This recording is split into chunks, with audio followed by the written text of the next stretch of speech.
afternoon as it is here in Japan, and welcome back to Hachioji on the western outskirts of Tokyo. We are reaching the culmination of this men's combined qualifying day, and what a couple of hours we could be in for here on the lead wall. We've had the speed, we've had the boulder, and it is time for the competitors to battle it out in the final discipline. Charlie Bosco and Mike Langley here to talk you through it, as we were throughout the whole World Championships and have been throughout the combined World Championships, and will be for the next couple of days as we've discovered who has won these combined championships. That's a look at the top of the route. Mike, you've been having a look at the rest of it, and as it's been for most of this week, whenever the lead wall's been in action, straight up endurance scrapping.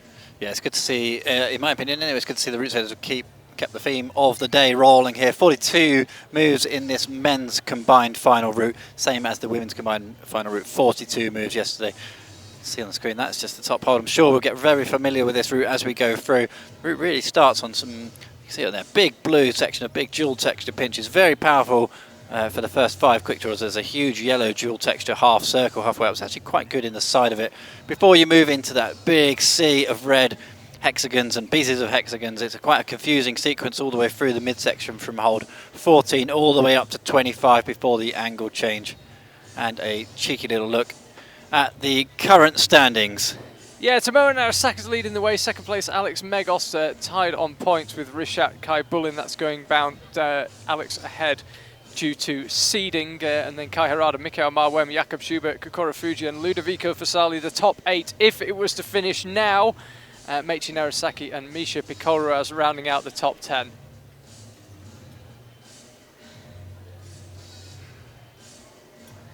Down in 11th, Yone Cruder, and then Adam Ondra 12th.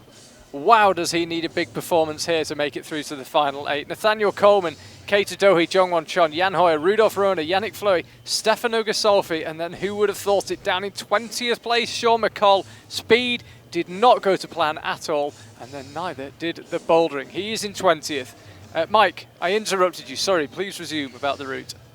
Well, just you can see there on the shot, the head wall, just we get covered again by some scores.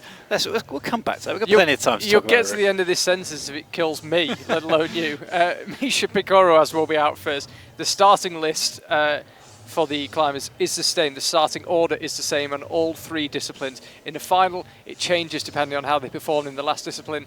Here in the qualification round, it stays the same throughout. So it will be Misha Pecola out first, followed by Mikael Marwan, Nathaniel Coleman, and so on and so forth. And look at that for a last 7 out. Alex Megos, who stormed to first place on the boulders. First place for him with 4 tops. Nobody else could match that.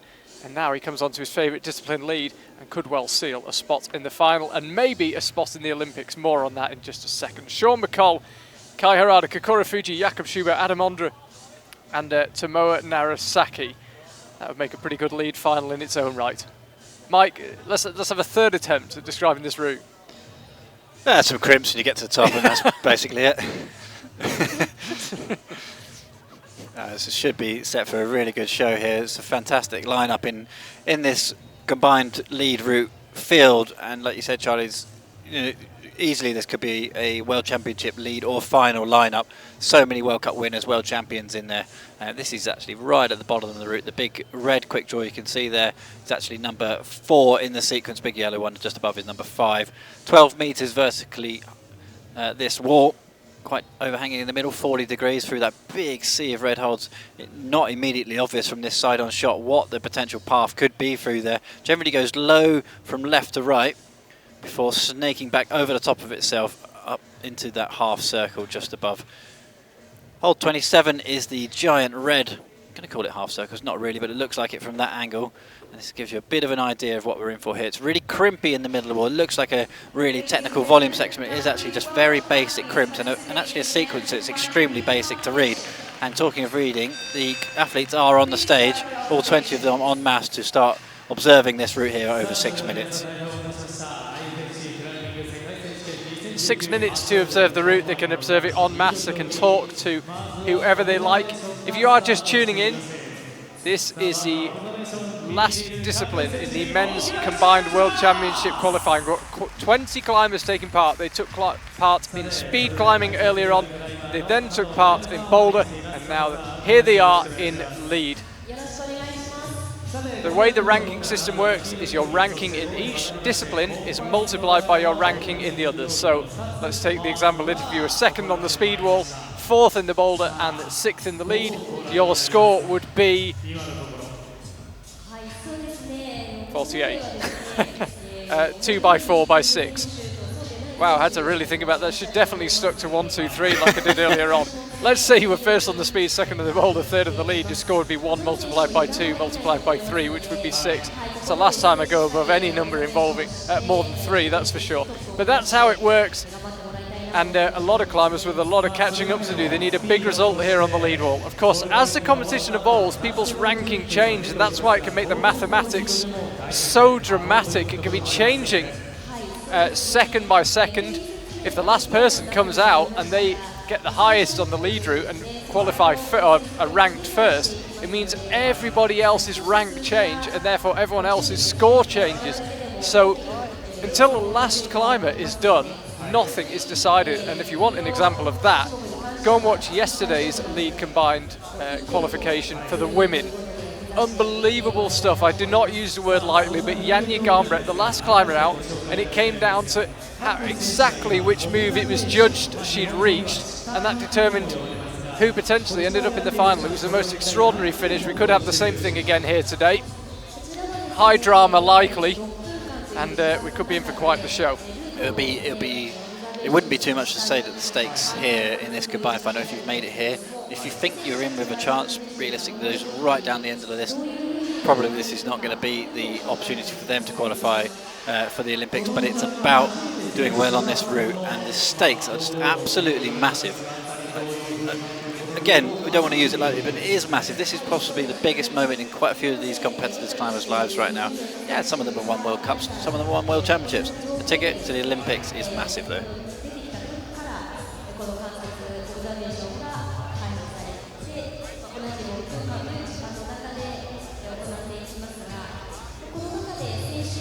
Minutes just over, just off the observation. 6 minutes is the observation time.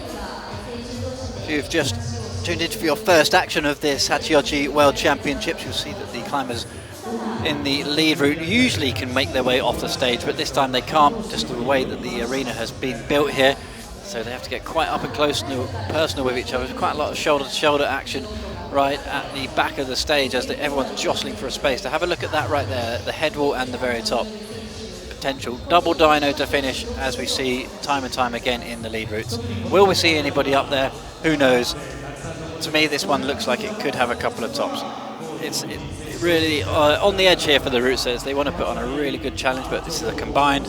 All things are possible, and they've got ranking from the speed and the boulder going into this one, so it'd be really good to see climbers really high up on the wall putting on a good show. As ever, fascinating to watch who chats to who doesn't chat to anyone in the observation period. A lot of climbers just doing their own things. Interestingly enough, all three Italians, Ludovico Fasali, Stefano Ghisolfi and Misha Pecola, all on completely different parts of the stage, really just doing their own thing. Now Ludovico's actually heading over towards Stefano and having a bit of a chat. But a lot of climbers are slightly more than average, I would say, just kind of doing their own thing and studying the route for themselves. Oh, just one thing to think about as well, with people like Ludovico Fasali, Rashad Kaibaland, we were joking about the word specialist, but traditionally favouring speed climbing. This is actually new for them. You know, they wouldn't have been on a stage this size having a look at a lead route of this difficulty before amongst a group of such a strong group of climbers, so they're going to feel a little bit alien out there. It would be good for them to team up. You can actually see Ludovico's teaming up with Stefano right there, which is a good idea of who they need to go shoulder to shoulder with, who they need to communicate with to help each other out. Feeling in that relationship, Stefano will be definitely passing on the details to Ludovico. Maybe Ludovico will tell him how Stefano can go a bit quicker on the route. Yeah, well, Stefano probably could have done with a bit of advice about the speed. It didn't work out at all. It worked out firmly for that man who's just disappeared off shot, Mikael Marwan. Zhong Chon, he's not had a good day here. He's 15th right now. He was 9th in the speed, pretty decent start for someone who's not primarily a speed climber. And then ended up 16th in the boulder. Awful result for Zhong Chon on the boulder. Almost very likely to have ruled himself out of a place in the final 8. As I mentioned earlier on, scores on each discipline are multiplied together, and we take the 8 highest ranked climbers through to a final, which will take place on Wednesday. Mikael Marwan and Alex Megos comparing notes now. Mikael might be glad of a bit of input from the lead climber of Alex's calibre, that's for sure. Stefano, closest to the camera now, really needs to find something truly special here, because it has not been his day at all. He's currently down, lingering down in 19th. There's Adam Ondra closest to the camera. Mike, you spotted it earlier in the week. Always takes his chalk bag for observation, constantly chalking up and getting in the mood. Bit bustling off the stage there. Adam Ondra, last one out. Actually behind the line of judges.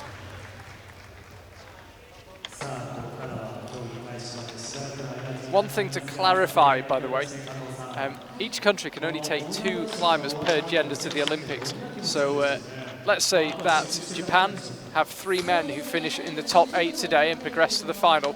That would mean that the other 5 people in the top 8, provided they're from countries other than Japan, would have put themselves forward for Olympic selection regardless of how it goes, because we're only taking 7 climbers from Hachioji to the Olympics. But Japan would only be able to take 2 of those 3 who made it through to the final, which, as I say, would mean the other 5 climbers in the final, who aren't Japanese, would all have put themselves forward to Olympic selection. So when we say that someone has qualified for the Olympics today, that's what we mean. They've put themselves forward for Olympic selection. Their National Olympic Committee then has 2 weeks to confirm whether they wish to take up that slot. But we could see people put forward for Olympic qualification here on the lead wall, even if people only make the final in inverted commas, or maybe even end up 9th or 10th, depending on how many Japanese climbers finish ahead of them. Yeah, I feel like the journey has become very real here to get to the Olympics. It certainly has for those women yesterday who were celebrating. Have a look on social media, there's some very, very happy athletes out there, but it's still got a long way to go, this journey as well. It seems, well, it's less than a year now before we will actually be back here in Tokyo, not in this arena, but down towards the seaside? No, barely a seaside, but down towards some water. More near the docks. Closer to some water than we are here, that's for sure. On the other side of Tokyo, where the action is going to be very, very interesting to get there, and hopefully when we're there as well. Yeah, Mike, you and I went to visit the Olympic venue, climbing's first Olympic venue the other day. Spine tingling. Well, to be there and think, this is it, this is where it's going to happen. Yeah, in terms of constructions as well, we saw quite a lot of the buildings being made. We saw the BMX track, people actually up there chipping out the ground as we were standing right in front of them. It was awesome to see. Climbing venue yet to be constructed, but the area that it's in is fascinating. There's a huge shopping area, there's nice areas of like waterways, trees, hills. It's very scenic. It's surprisingly nice. For the world's biggest city. Yeah, quite incredible. They've managed to find quite a green open space, and as Mike said, it's not too far from the sea. It's not actually seafront.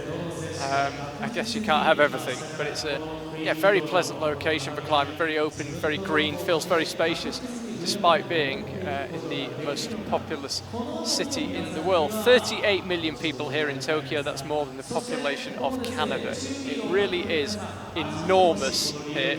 And we're right on the western edge of it in Hachioji. That's the top of the route. Over on the right, got to clip that top quick draw in order to claim a top. That's a 40-second hold, the last one. Another quick pan up to have a look at the route. Blue volumes, first big landmark is the end of the blue volumes and the big yellow dual texture. Then we're through a mix of hexagon-shaped volumes and then onto the head wall itself. Probably quite precarious, tenuous, technical climbing on the head wall is what we've been led to believe by our route setting team. The route setting team have got it absolutely spot on pretty much all the way through on the lead wall here in Hachioji. Did a great job yesterday in the women's competition. I have to say as well, big shout out to the boulder route setters. Things didn't quite go their way in the main World Championships, but they've knocked it out of the park in the combined. They did that again today on the men's boulders. Yeah, as close to as a perfect round as you could have expected for the boulder setters. They were a bit worried at the start that number 4 in that tour would have been too hard for them, but slowly tops and zones and everything else started to come, and it was a particularly cool coordination move. So yeah, good job from the route setters. Just a couple more days worth of work ahead of them and they can go away hopefully celebrating a good job well done here at the World Championships. Yeah, we chatted to Manu Hassler, who's our chief boulder route setter here, and he was actually happy with the round, which I can assure you is a very rare state of affairs, that someone's actually, a chief route setter is happy with how a round went, but he was today. Yeah, it's one thing reading criticism online, but these guys, they don't need to read it. They know exactly what mistakes they've made. There's nobody harsher on them than themselves. You know, that was basically close to as a perfect round as you got, and he could barely raise a smile. You know, he's always looking for perfection. And sometimes you get a big slice of luck, sometimes you don't. And yeah, the route setters have just got the most brutally difficult job. 6 minutes for the climbers to attempt this route. One thing to be aware of, we don't have any count back here because there have been no rounds of combined before this. There is no count back, so if climbers are tied on score in the lead route, if they get to the same handhold and are given the same score by the judges, they will be separated by time. Yeah, so if we get multiple, yeah, they were yesterday. A big load of climbers were separated by time. So keep a close eye on the clock, a closer eye than normal. Normally we keep an eye on the clock to see if they're going to run out of time, and sometimes if climbers are tied all the way through a competition, we do rely on the clock, but generally it comes down to checking who's running out of time. Here it's much more important. If there's a tie, if we've got 2, 3, multiple tops, it would come down to time to determine who the winner was.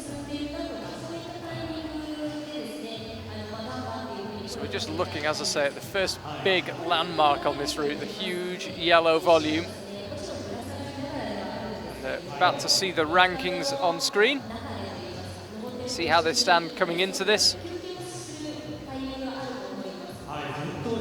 And there we can see Nara Sake leading the way. He was 4th in speed, he was 4th in bouldering. 4 multiplied by 4 is 16. Might just have reached the limit of my maths, yeah, so I'm glad I explained it early on. 17 times 1 and 1 times 17 I can just about handle, and then as it gets a little further down the order, I'll leave it to the computer. 7 by 13 would definitely have tripped me up. That's what it required to get into the top 10 as it stands right now. 91 for Misha Pecola.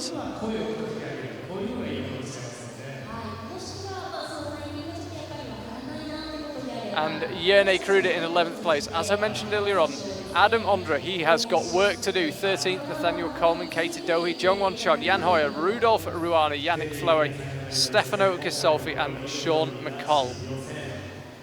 I feel like John Monchon, Dowmer, Jan Hoyer, Rudolf Wran, Yannick Flowy, Stefano Ghisolfi and Sean McColl all got... Well, they really need a 1 next to their name to have a good chance of making it into the final. And there's only one of them who can have a 1 next to their name, obviously. And yeah, so there's going to be some broken hearts here tonight. It'll be Misha Pecola climbing first, and Mikael Marwan, Nathaniel Coleman, Yone Cruder, Stefano Ghisolfi, Jan Hoyer, Rashad Kaibaland, who is a sensation on the boulder wall, Zhong Chon, Yannick Flowy and Meiji Nara Sake. Rashad Kaibaland, he won the speed and then managed to find the top in the boulder to end 17th, which I think was beyond even his wildest dreams, judging by how he reacted when he came out afterwards.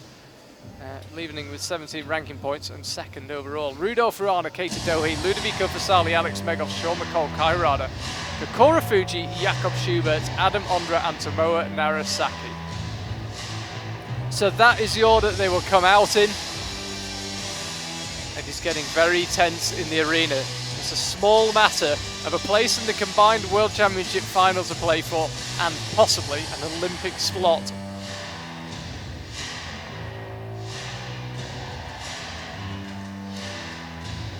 We await the arrival of Misha Pecola, as I can see across the arena. He's just making his way into the doorway, ready to come out.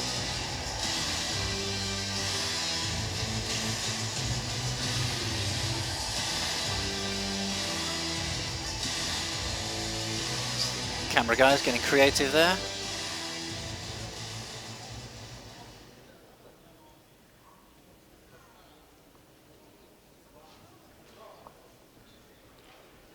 Here's Misha Pecola's lead gets underway, just as bouldering and speed did with him out first. He qualified 20th in the main World Championship for his place in this combined World Championship, hence climbing first. He's got 40 seconds to look at the route, chooses not to use it. Also took his handkerchief to the boulder wall. Yeah, I'm wondering if there's something decent to smell in that handkerchief, you know? Some magic potions to give him a bit of extra fury. Might get drug tested. I hope there's nothing too potent in there. Misha up through the powerful lower section. Isn't much to this lower section on the blue volumes. Just got to keep on scrapping. It's just big move, big move, big move. Won't be very hard to read, especially for climbers of this caliber. But it just keeps on coming. Yeah, this lower section is sort of much more physical and pinchy, and sort of big slopers on the over 40-degree overhang before you get all the way through this next 2 quick draws, and then the hand grip really changes into crimps away from the pinches and the slopers. I think really the goal of this lower section is just to tire the climbers out, get the shoulders, get the biceps, get the forearms a little bit fatigued before the more tricky, intricate climbing above.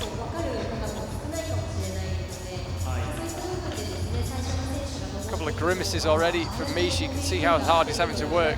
Based out of Innsbruck in Austria, climbs in the fabulous facility that they've got over there, although he is climbing for Italy, he is Austria based. They have got really fantastic lead facilities in Innsbruck, and I know Misha's been using them a lot. Let's see how it's worked out for him. Yeah, our first look at this initially quite confusing section of volumes, this kind of sea of red with just the blue jibs on top of them. The route from the ground in the arena is actually relatively easy to read. Quite vertical foothold here, one of these first 2 of these sort of hexagonal segments of hexagons for his feet.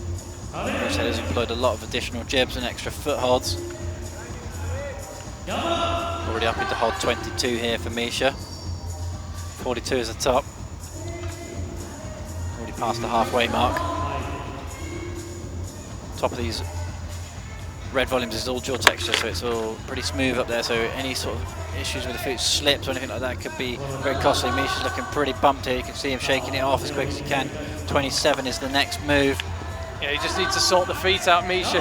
When you're that pumped, everything just needs to go perfectly. Any sort of hesitation or stumble can really cost you. Just really well to hang on to that. That's around hole 29. This is another big cross through up to hole 30, and we lose him there. It should be a 29 plus, I'd imagine, for Misha Pecola. Looks reasonably happy with that. It's a pretty good burn. We know that bouldering is his strongest discipline, but that's a good effort on the lead wall.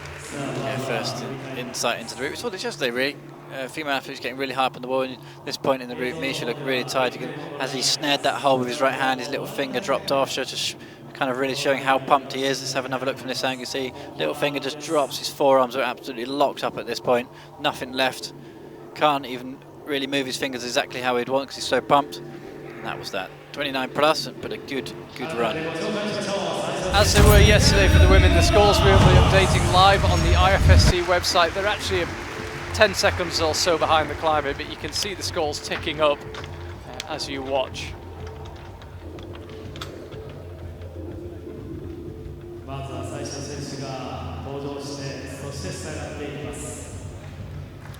Here comes Mikael Marwan. He has just had an almost dream day. Set an early standard in the bouldering, ended up getting bumped down to 8th, but went really well on the speed climbing. Yeah, 3rd in the speed. Yeah, fastest of the non-so-called speed specialists. Mikael Marwan came into this lead section of the combined in 4th place. I think anything resembling a decent performance. I think if he could finish top half here in the lead, that would be an absolute dream, even a bit lower down, sort of middle, yeah, about 2/3 of the way down, could well be enough for a place in the final. He's really had a fantastic day. Doesn't need to win the competition by any means, just a good solid performance around halfway down the field would be perfect, I think, for him. Just caught the belay by surprise there. It was that double clip. Just whips the rope straight out of the harness into those draws. Just got a slight bit of rope drag. He's a really explosive climber, Mikael Marwan. As I mentioned, very good on the speed wall, as is his brother Bassam Marwan, who's a multiple Speed World Cup winner. Really strong, really explosive, really jumpy. I think the tactic for Mikael Marwan here will be just get as many moves done as you can before you get too pumped. You can see him really having to fight already now, Mikael, but he is really strong. It's just a case of hanging on for as many moves as he can.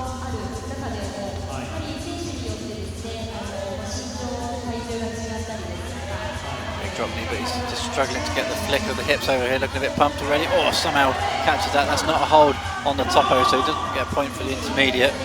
That's hold 16 that he's on now. That was absolutely desperate stuff from Mikael Marwan. Caught it with the bottom 3 fingers. His index finger wasn't even engaged, and And he just slapped out there with the middle, the ring finger and the pinky. Held onto it and managed to get to slightly more comfortable ground. Anybody saw that on his left shoe? It said Tokyo. Give a little bit of psych as he's on the route. Either that or he's been prepping the shoes ready for the championships, more likely. This is a great camera angle, looking right into his face, and you can see just what a battle he's got on his hands. Been grimacing for quite a few moves now, but still going, Mikael Marwan. This is pure fight and determination. He's managed to at least get someone to chalk up. I'd struggle to call it a rest. Bumps through with the right hand now. Gets the quick draw clipped and getting close to the head wall as he goes out left, and we lose him around hole 24. Could be a 23 plus for Mikael Marwan, but having had such a good day in the speed, such a good day in the boulder, he may not need to finish that high up the lead order. We'll tell as time goes by whether it's enough. Gives you an idea of this section of red volumes, just how good those little in-cut holds are. You know, we're talking in terms of how good the field is here, but there's just the way that the grip changes to something a bit more in-cut. You can really just dig in on the moves, and you can see he just managed to get through 3 or 4 moves and looked likely at that point. I think if it was slopers through there, he would have been off quite a few moves before, but with the crimps you can just really change the hand angle and just really just dig into them, grit the teeth and just push through.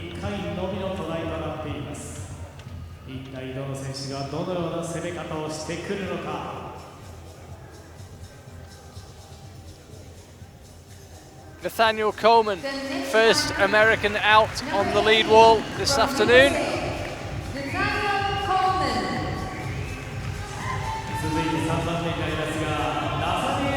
Remember, he's got 40 seconds to look at the route. Nathaniel Coleman, 10th in the speed, 12th in the boulder. Might have hoped for slightly more. He is a very strong boulderer. Might have hoped for slightly more on the boulder, but not disastrous by any means. But he's going to need a very, very strong performance here on the lead wall if he wants to progress to the final on Wednesday.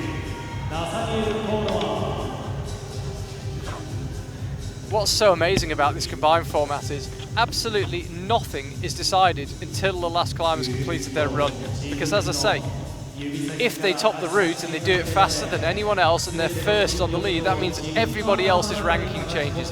And so no one's guaranteed a thing until everyone's done, and it really adds a lot to the competition. It basically means it is not over until it is absolutely over.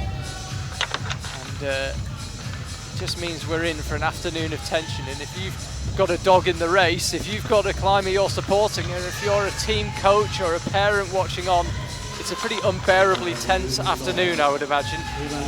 For us, we can watch it nervously, but at least we're neutral about who wins. Just spare a thought for the families and the coaches sitting here in the arena. What we can really do is enjoy a proper lead climbing fight here. It's already looking like a classic endurance struggle, this route. We'll see more people in the headwall, I'm sure we will. Relatively, as close to as certain as we can, we're going to see people in the top 3 or 4 moves. Interesting, Nathaniel looks like he's got plenty left here. We saw Mikael Marwan really beginning to slap for holes at this stage. But Nathaniel looks like he's still got a bit of gas in the tank.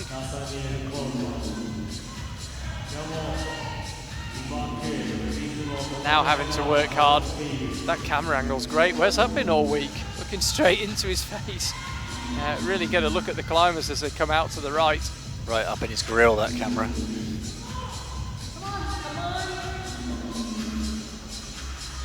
That's obviously a hard move out left. It's where we lost Mikael Marwan, and you saw Nathaniel Coleman having to really bump for it. Now he goes again. Still just short of Misha Pecola as his 29 plus. 29 is the one immediately up and left of the next quick draw. Misha got to that one and moved off it. Depending on the time, Nathaniel Coleman could move ahead of him. He's moved ahead on the wall, not just in terms of time. Going out left to hole 31, actually needs to get the clip done. Little moment of indecision that nearly cost him. And he began to look really tired, Nathaniel Coleman. I think with hindsight, I wish he'd clipped the quick draw slightly lower down. If you haven't watched lead climbing before, climbers have to clip all the quick draws in sequence. They can't leave one out, and they can't climb beyond the last clippable position for a quick draw. I think at the top there was a hesitation where he thought, oh, I'll go for the draw, but then I think he realised that he had nothing left. was just a move after this. That draw there hadn't been clipped. And he got there and he's like, oh, I'll go for the quick draw. So, oh, actually, I've got nothing. I might as well just try and get the next hole 32 in the end. That slight hesitation as to get this quick draw or not probably meant he ended up with a 31 plus rather than a 32. So I think you can tell the bulging veins. Nathaniel didn't leave anything on the wall there. I think he will be delighted with that. Misha Pecola and Mikael Marwan, no slouches, and Nathaniel Coleman out ahead of them.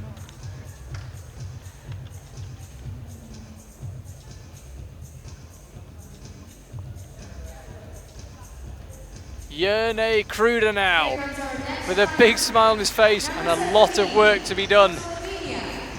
We had a chat with him on our live broadcast after the bouldering part, and he was reasonably happy. Perhaps felt it could have gone a little bit better. But he's been training for the combined. Barely even had a look at the base of the wall there, just instantly jumped into the first holds. Yeah, he was 13th in the speed, 9th in the boulder for a season champion as he was in 2018. 9th, I think, represents a pretty disappointing boulder round. Not disastrous, but possibly needed a little bit more. Needs a really big performance here on the lead wall. This kind of climber who's not, trying to be fair to him, he's not got bags and bags of spare endurance. He just needs to put in a solid performance and move quickly between the different moves here. He's got enough power to keep the lights on in this arena for about a week though, so if he can just keep on motoring, don't pause too much, take any opportunity to chalk up, but basically just keep powering your way through these moves. It stands a chance here, Yone Cruder, of a good score. Be very reliant on not making any errors. I think it's going to be absolutely crucial for Yone Cruder that he gets his route reading correct, doesn't burn any unnecessary energy.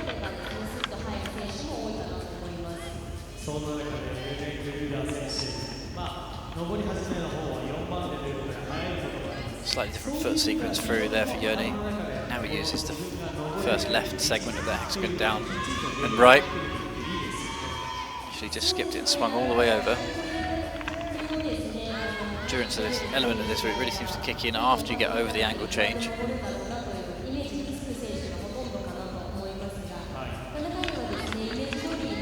Nathaniel Coleman walks past us with his forearms looking fit to explode. He gave that route everything, and Yone Cruder is doing much the same. They've had a very, very busy 8-9 days here in Hachioji, these climbers. Might as well just give this route everything because it might be your last action of the week.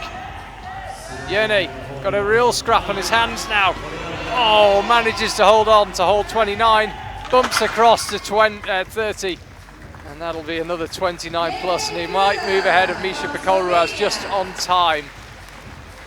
Looks like with raw talent you can get around the head wall here on this combined lead final route at the moment. The real endurance athletes are going to be the ones who are going to be heading into that head wall. So he just quickly dug into a little foothold in that sort of circular volume. You can see it right in front of his face just before he went for the crossover to hold 30. Satisfyingly pumped, I reckon. He'll be pleased to he managed to give it a decent go. It does move ahead of Misha Pecola based on time. They got the same score on the wall, or at least that's what's showing up on my screen. It's not what's showing up on your screen at home. I can assure you the latest scores I have Cruder. There he is. Move ahead. Stefano Ghisolfi now, 5-time Elite World Cup winner. Definitely got the ability to top this route, but he hasn't looked on form at all here in Hachioji. He's just not gone his way from start to finish, made his way into the combined, but currently sitting down in 19th. He was 14th in the speed, 19th in the boulder.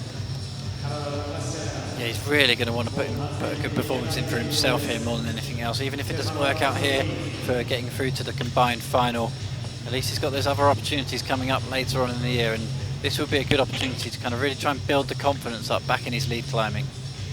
I mean, he basically will have to win the competition to have even win the lead part of this competition to have even a sniff of qualifying for the last 8. Well, it's not out of the question though. He's won so many World Cups. He has, but he just hasn't quite looked himself all season. Did not have a good July. We had 3 lead World Cups in July throughout as we went across the Alps. Yeah, he's one of those one of those climbers who's adapted to the free discipline, started training all three, but has not really, it's affected his main discipline in the process.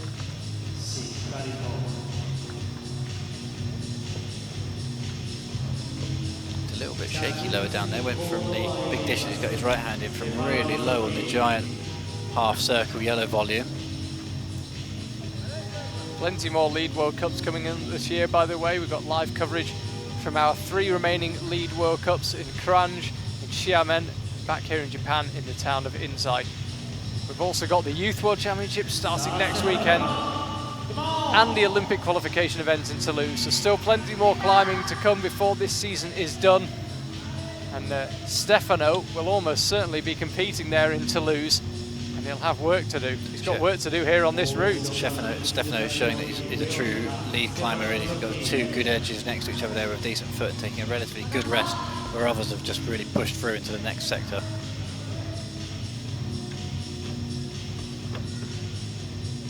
As a lead climber with those 2 crimps together, no, he's now got his feet, he's been pretty happy in that spot. You see him chalking and moving really statically between the different sequences.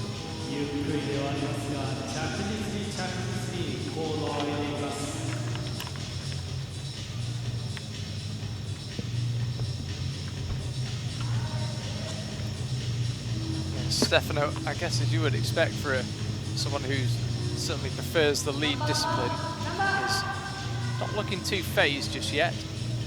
Really had to commit on that step down. Just reversing back here. Doesn't seem 100% happy with the next move. How he reads it, it's the bump again. You can really see the difference between someone who's primarily a lead climber and someone who's primarily a boulderer. Stefano able to reverse moves, drop back down, have a think about them, where we've seen some of the boulderers just scrapping, just trying to get as many moves done as they can. He's able to think in these sorts of places and rest in places where they might be having to move on quickly. Exactly demonstrated there, managed to chalk and blow between the 2 different holds. Again, finds 2 holds relatively close together.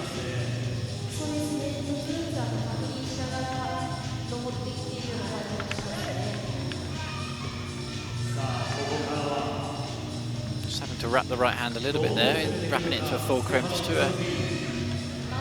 he's having to try a little bit here. It's getting close to a high point though.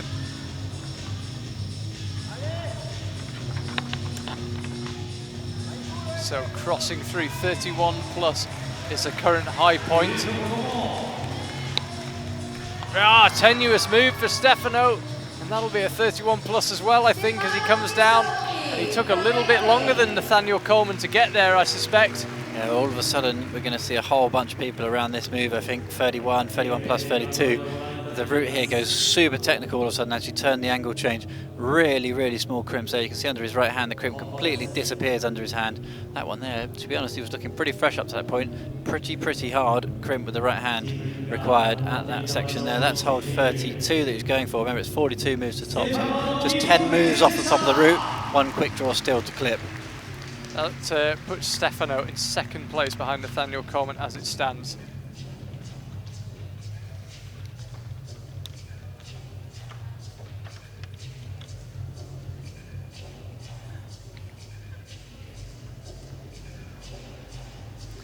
Jan Hoyer of Germany, another climber who might have hoped for so much more today here in Hachioji. It just hasn't panned out. 19th in the speed, not representative of what he's able to do, and then 10th in the boulder. Again, just didn't get on with some of the boulders, and it's just not been his day at all. Needs an enormous performance, an out of this world performance on the lead route here if he's to have any chance to progress to the final 8 on Wednesday. I'd love to know what they're thinking when they have that 40 seconds re-observation when they come out. They're using it as visualization to visualize themselves, you know, getting high points or getting tops or whatever it may be, or are they really just trying to remember the sequences? And if they're going to try and remember a sequence, which bit are they actually interested in? You can't look at the whole route in 40 seconds. I had Jan co-commentating once in Wujiang in China. It's very self-deprecating and quite amusing. And he said, oh, when I'm leading, I just think, right, I'm going to climb until I fall off. There ain't going to be much resting, ain't going to be much pausing for thought. I'm just going. Slightly wide clipping position here, so we've gone all the way out to the Big red pinch out on the far left before clipping. He's big enough to get the position without too many issues. Doesn't damp the little intermediate side of the volume.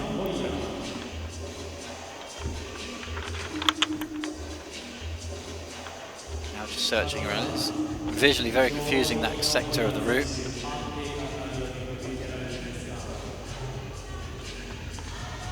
Yeah, and employing all that power of his on the moves out right. He's going to need it here as well. The moves, big moves, just keep on coming.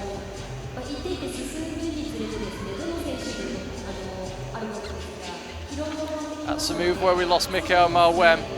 Jan looking pretty solid, albeit a little bit tired now. Cheeks puffing, trying to get some oxygen in.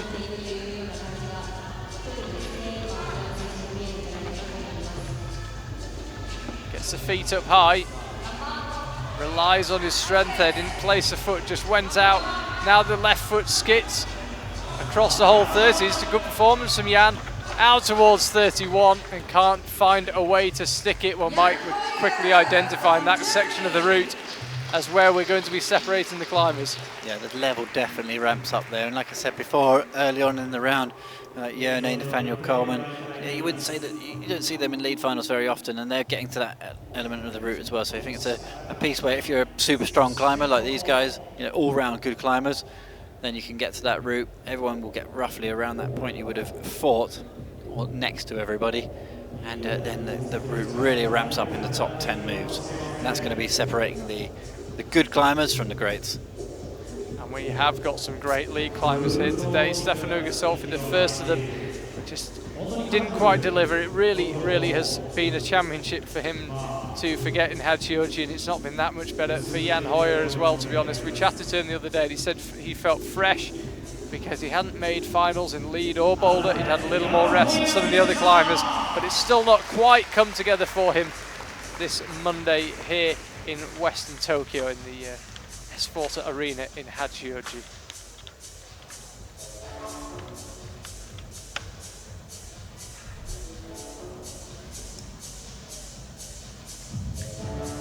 Rashad Kaibaland, he's been one of the stories of today.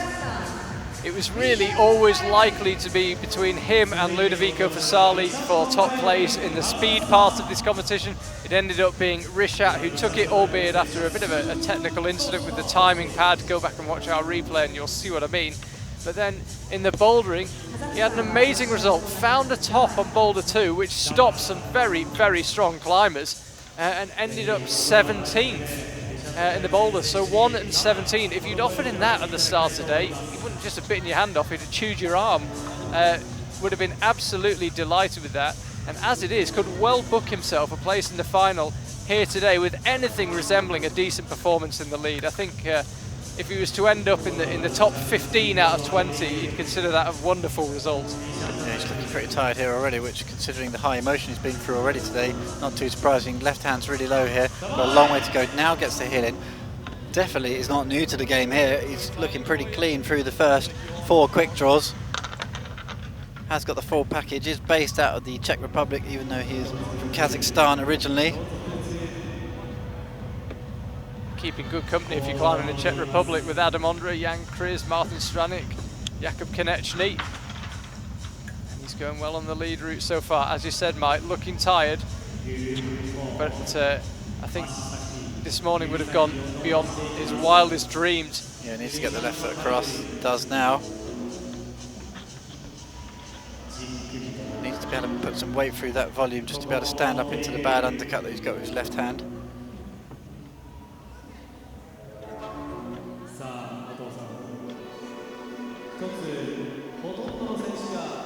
Feels the way this day has gone for him that every move from here on out is really a bonus. If he could finish ahead of a couple of climbers, I'm sure he'd take that, and he might well have done enough. First and 17th in the first 2 disciplines of the day. It was a bit shaky on the start of the route. I used to prefer this section, which has kind of got a bit more crimpy holds on it rather than the big pinches at the bottom of the route. Quite a wiry frame. It looks like he's suiting this style quite well now. It's kind of a bit of a second wind here. Bad start, good sector in the middle now.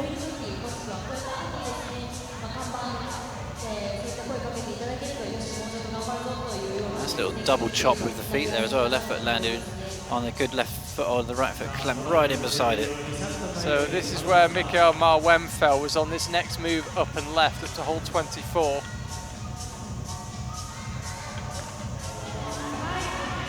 He's latched that, so he's going to finish ahead of Mikael Marwan in the lead. This is a great performance from Rashad Kaibaland of Kazakhstan. Really has to go here, no point hesitating. And we lose him just entering the head wall. But I have to say, he's ahead of Mikael Marwan. He might well find himself ahead of a couple of other climbers once it's all played out as well, and I think he'll be very happy with that. Yeah, he's really the superstar of the day, man of the match really on this combined so far for Rashad. If there's a lot of talk on the internet, oh, speed climbing isn't real climbing, check out this guy. He's absolutely talented as it gets.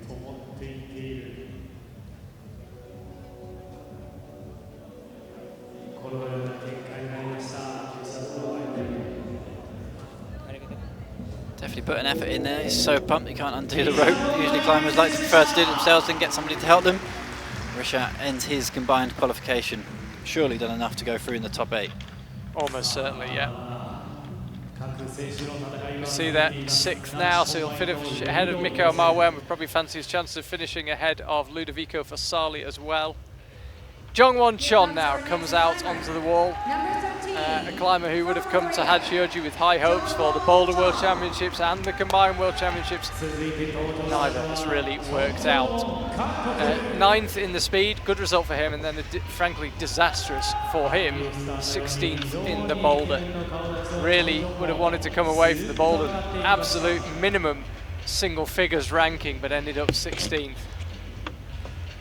Very, very good lead climber though, so all is not lost, but it will take the performance of his life here if he wants to make it through to that final 8.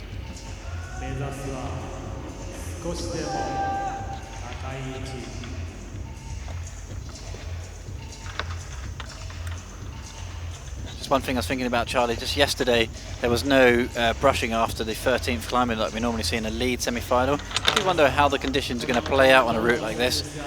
It's just 20 here today, so not the usual 26 as we see, but halfway through the field, normally you're expecting a brush. And just interesting to see if some of these crimps, some of these edges do deteriorate throughout the round when you get into that top 6 Sean McCall onwards. Obviously it's been deemed that the route isn't worth cleaning in this combined competition.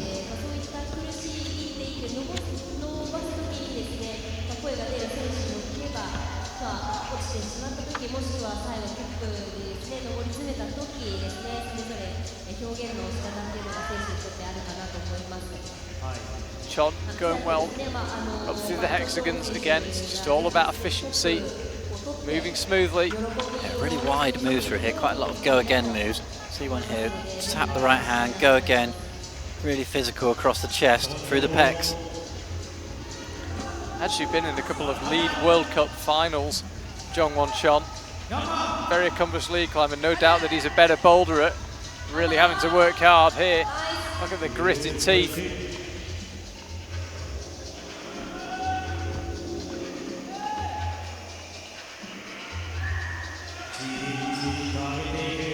South Korean team suddenly coming to life now, getting right behind Zhong Chon. He's currently got a slightly awkward leg position. Just got to sort his feet out a little bit. Yeah, he's got that right foot tucked underneath that volume. He didn't seem very keen to release it actually. Oh, when you pump, that's just the kind of move you don't want to see, that cross through like that. And Zhong Chon, decent performance from him, but not at all what he would have hoped for. Pretty much a summary of his week here in Japan. Shake of the head, he's going to finish behind Rashad Kaibaland. Yeah, when you absolutely box and you can see his elbow out high, that is not the kind of move you want to see where you've got to lock off and reach through. So many crossovers in this route, it's sapping of the forearms.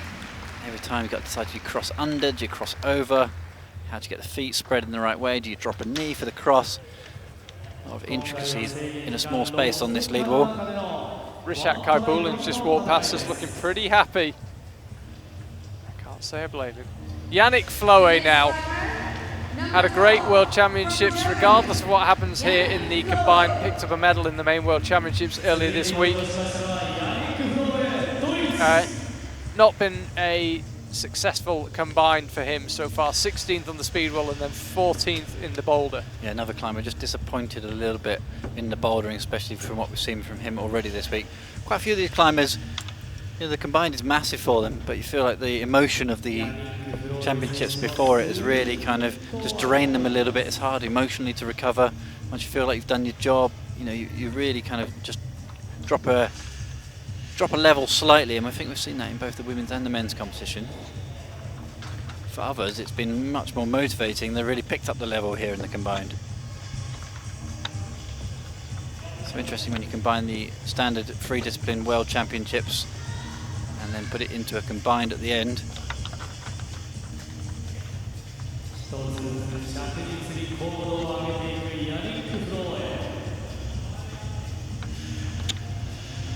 Flowy swings out left, gets a clip done, and I think we'll take a little break. Chooses to.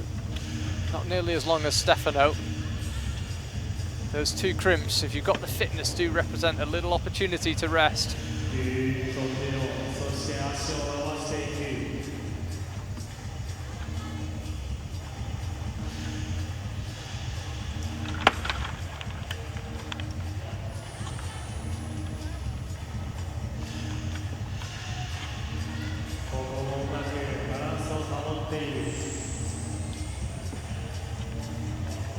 Yannick, I think, got a fight on his hands now. Yeah, not using the right foot, little blue jib there, just using off the side of the volume. Seen quite a few climbers struggling, including Zhong, the last climber out before Yannick, really suddenly looked very tired through this section. You can just tell in Yannick's movement, his elbow's getting a little bit further out. He's also really feeling the pump.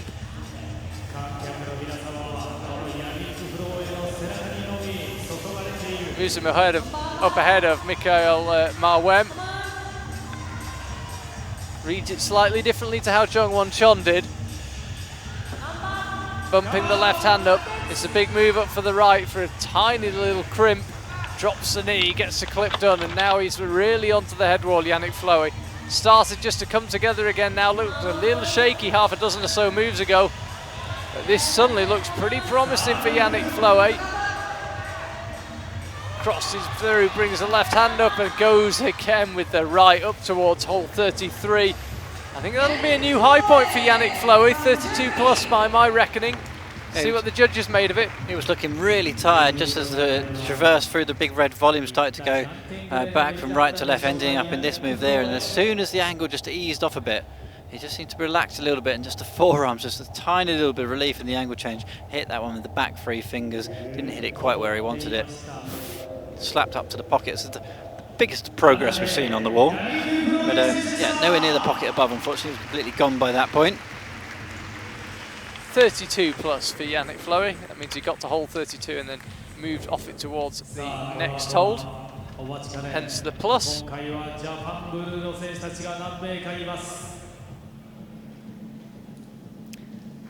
Nara Sake, the first of the Nara Sake brothers, the younger of the Nara Sake brothers to be competing here today. His brother Tomoa will be last out on the lead wall.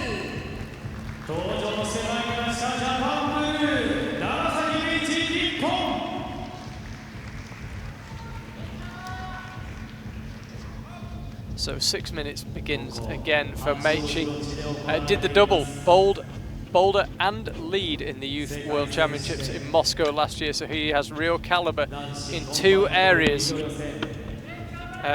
He's had a great day so far, 8th in the speed, 4th in the boulder. I think a top 10 finish here could actually be enough for a place in the finals for him, depending on who it is that's ahead of him and behind him. That's what's so amazing about this combined format. Until the last climber's been, we know very little. But Meichi Nara Sake, as I say, I think a half-decent performance in the lead. Somewhere around that hole 31, 32 could end up being plenty for him.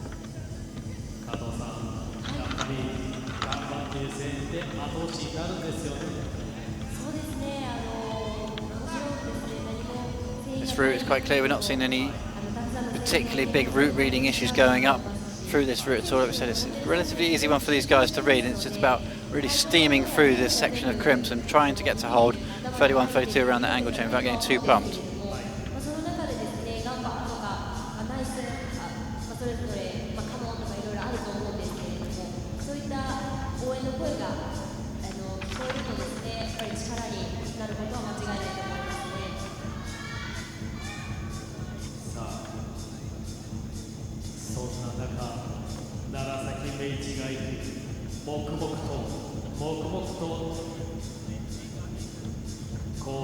Really enjoying this mid-section of the route that these go again moves. Really keeps the climbers nice and front on through that mid-section. Yeah, it was really impressive how Yannick Flowy got something back on this section of the route. Yeah, I think a lot of recreational climbers will know what it feels like. Just the angle just eases off a little bit. Your sort of body just goes into another gear because you think, oh, we're good, the angle's eased off. I think there's a psychological element to that as much as anything. I'm just pleased to get out of the 40 degree, to be honest. Yeah, or just the fact you're not hanging upside down, probably the main reason it suddenly stops hurting quite so much.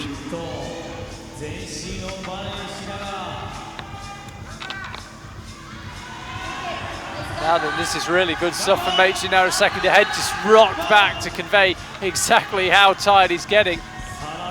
Oh, tried to skip out, hold 32, went up to 33. That was a high-risk method. Yeah, it was. Clearly he was really pumped, but he looked super bumped up in that position. I don't think that was something he was intended from the ground when he read the route. This is just slightly low. When we have another look at the upper section, you can see how bunched he is. He didn't know what to do with his left foot. He looked so bunched that he just had to go for it. At this point here, he's looking around where to put the left foot. Left foot is much higher than it is. He had a fairly good go at snaring that hold 33, but in the end he'll end up with 31 plus rather than a potential 32 that he definitely could have got. Everybody's falling off. Well, not everybody. It's overly dramatic when quite a few people are falling off in the same sort of area. Yeah, the difference between 31 plus and 32 could be quite significant. But when you're that pumped, it just feels as if everything is happening in fast forward and you have to make your decisions so quickly while you've got something left in the arms. Didn't quite work out for Nara Sake. Here's Rudolf Wran, and next climber out onto the wall. Not sure if you saw his right leg as he came out there. He looks absolutely battered. He's just got cuts and bruises all over his shins. Really went through the ringer in the bouldering round there. It's probably to do with that boulder 4. There was a toe catch on the 4th boulder earlier on. You had to roll onto it, and I would imagine that every time you missed it, you basically clobbered your right shin. But Rudolf Wran at World Championships went very well for him. Would have been delighted just to make it into this combined format competition. Not panned out as he might have hoped. 12th on the speed wall, 18th in the bouldering. Again, really needs the performance of a lifetime, you'd imagine, to make it through to that top 8.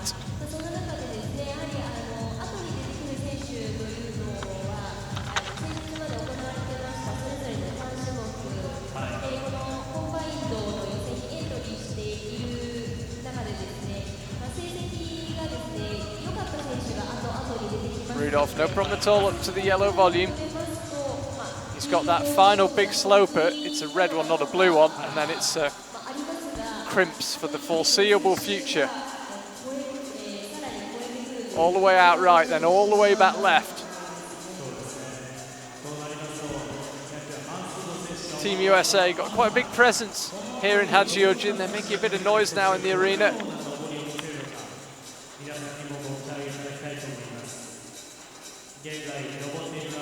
We're hoping for all those seats to be filled by the time we get to the combined final later in the week.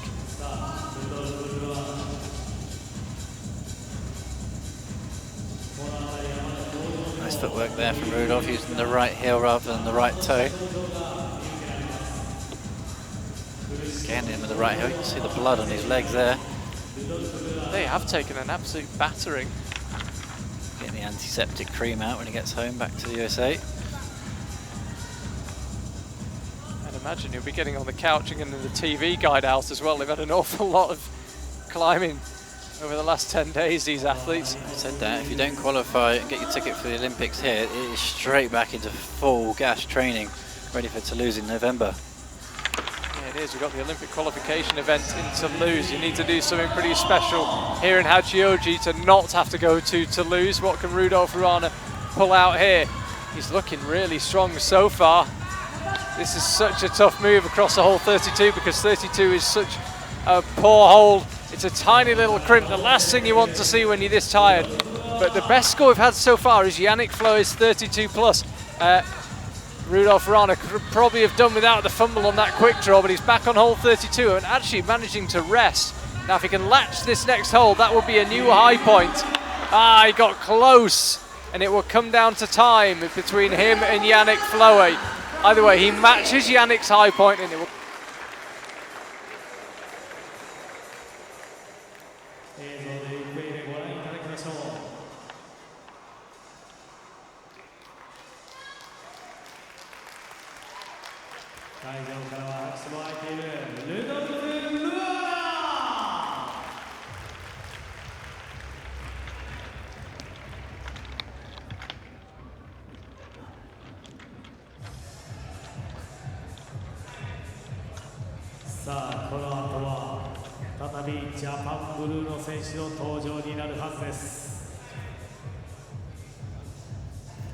Here comes our next climber, number 9, from Japan, Keita Dohi. 登場しました、ドヒー・ケイタ、日本。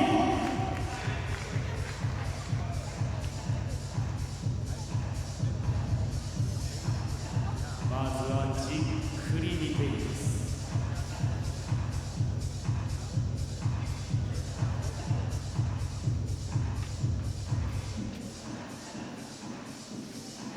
そしてようやく決まったんでしょう。今ディレイヤー、そして監督にジャッジ頭を下げ登っていくドヒケイタ。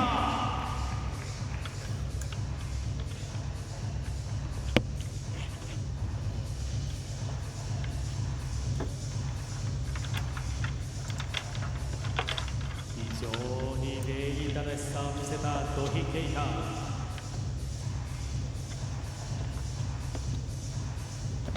彼の登りにもその性格が現れているかのごとく非常に 2.5 minutes remaining for Keita Dohi. Oh, just missed with the left foot.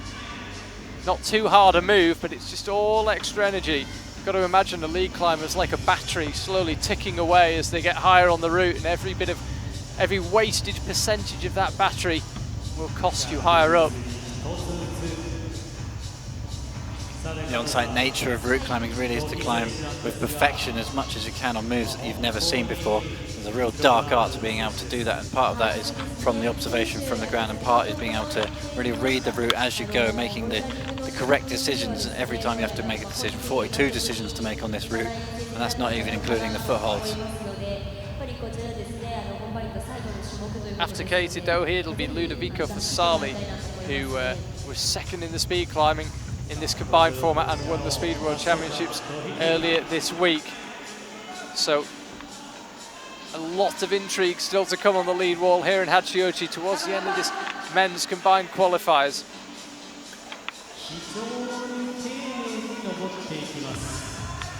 Move out left, that's the earliest we've lost anyone so far. It's where we lost Mikael Marwan, that 23 plus move. He's currently down in 11th and last place as it stands.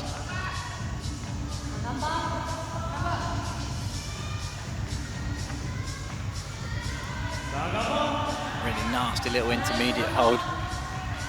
It's scored as a handhold on our route. It's pumped here. Doesn't meet my criteria for a handhold, but it clearly meets someone's. Yeah, it's blue, therefore it's a handhold according to the route setters. Oh, there's so much power required. Keita looked like he just suddenly powered out, reaching through with the left hand. He was looking tired, as you say, Mike, but just as he came through with the left hand, I think he realised, and we all realised watching, that that was going to be that. Just watch it again. Yeah, front 3 fingers on that crimp, and then middle 2 just hitting the next one as he crossed over. Yeah, but he came back, and this was the second one. Yeah, his right foot wasn't in that ideal position that we've seen out on the right hand volumes. Most other climbers crossing over there with the right foot right out and putting themselves into a really good position. You feel like if that right foot was just positioned a bit better, it may have been able to get one more move.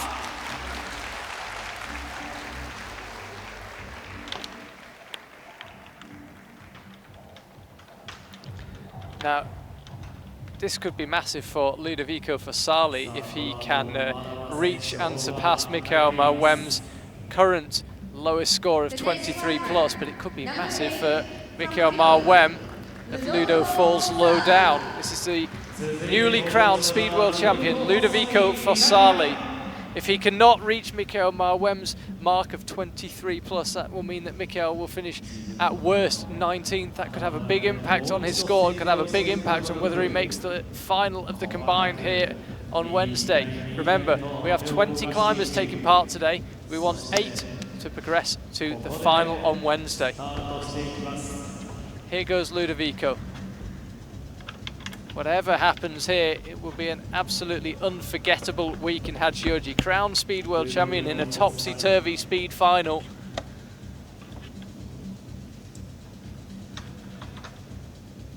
And you'd imagine, looking at the list of who is still to come, he is Mikael Marwan's best hope of finishing 19th rather than 20th.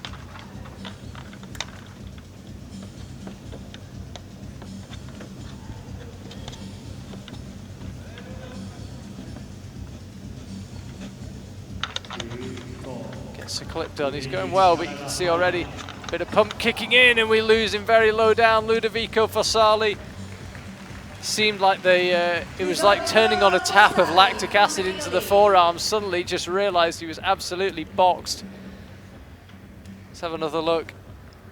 He looked all right here, and then went over here, over to the big yellow volume, and suddenly just seemed to think, oh wow, I'm really tired. Yeah, his right toe was just slowly creeping away from him as well, with 2 side pulls effectively in his hand as well. There's no way of clawing that one back, unfortunately, but a good combined qualification for him, really. Yeah, I think the second play, he really needed first in the speed, Ludovico. I think second there might do it for him. Alex Megos today has gone better than he surely would have dreamed when he went to bed last night. 8.295 on the speed wall, which he was very happy with, and then first in the bouldering. Absolutely fantastic performance in the bouldering. The only climber to top all 4 boulders. We got him for an interview on our live stream earlier on at the end of the boulder, and Alex said, I have no idea where that came from. He also said he was delighted with his time in speed. It's all added up to the fact that he is very much odds on to make it through to the final. He's a lead climber through and through. Anything like a decent performance here will almost certainly send him through to Wednesday's final. In the World Championships in Lead earlier on in the week, he came second to Adam Ondrina. Those two are always going head to head in a really well contested battle, and you feel like Megos, even though he just needs a decent score here to do enough, you feel like he wants to go over there and get retribution against Ondra. Well, he said when I interviewed him earlier that he hasn't had the same volume of climbing here as he normally likes to have. It's felt like a busy schedule for us, but if you don't make a couple of finals, it's not that busy a schedule. If you're consistently making finals in multiple disciplines in the main World Championships, then you do have a huge amount of climbing to do. But Alex missed out on the boulder finals. Obviously, he missed out on the speed finals. He quite open about the fact he needs to work on his speed climbing. And he doesn't feel that he's actually done that much climbing. He normally has a very, very packed training schedule. So I think he feels pretty fresh. Bit of frustration that he hasn't been climbing as much as he would have liked, which seems hard to believe after the schedule we've had. Well, if you think about people's schedule, a lot of these pro athletes will be climbing 6 days a week and not just 1 session a day either. So looking at the schedule, 4 days on is standard stuff, really. Well, he might consider resting a little bit more in the future, because suddenly he's at absolutely peak form at the end of this World Championships, right when you want to hit peak form, qualified for the combined, and here he is. Amazing performance in boulder by his standards, an amazing performance in speed, and as I say, lead being his favoured discipline, he just needs to give this route his all, not make any big mistakes, and he should be through to the final on Wednesday.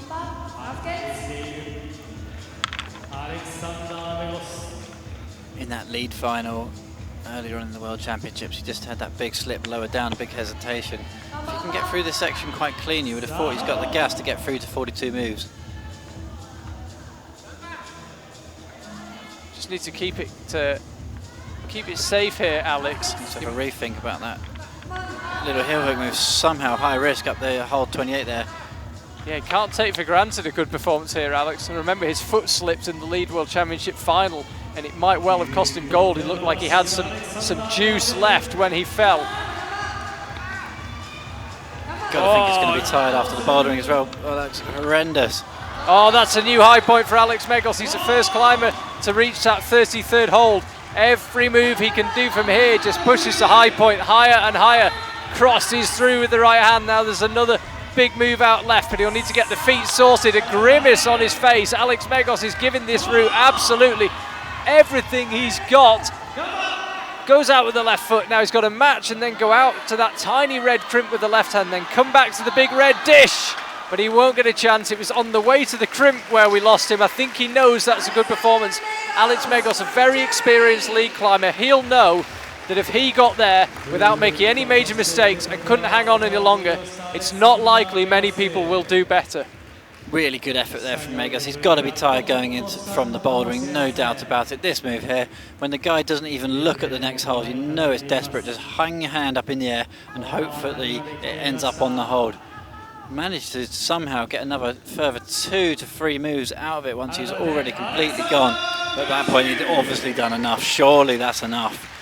Yeah, I'm calling that now. I reckon Alex is in the final. He's in first place now. Even if he gets beaten by everyone who comes out, he'll still be in 7th. That'll be enough for Alex. Alex Megos turned up in boulder form just at the right time here. Would be quite open that he's not had his bouldering results that he was looking for in 2019. Just proves you can just keep on going, keep on training. He always had the strength, he just had to put a good result together. Sean McColl out next onto the wall. Has not been his day at all. Always been a big exponent for climbing in the Olympics. Has been training and competing in the combined for the best part of a decade. For a long time was the best all-round combined athlete at the IFSC. And yet today, the really big day when there was the potential to get into the combined final and then fight for a spot in the Olympics, it just hasn't gone his way at all. A little bit of frustration to take out, I would imagine. Here's Sean McColl, who's 18th in the speed, 15th in the boulder. Realistically, he needs to win here in the lead to stand even a chance. Instantly, after a very slow first quick draw by all standards, Sean just hits this turbo. Just starts flying through the draws, constantly moving, constantly flicking.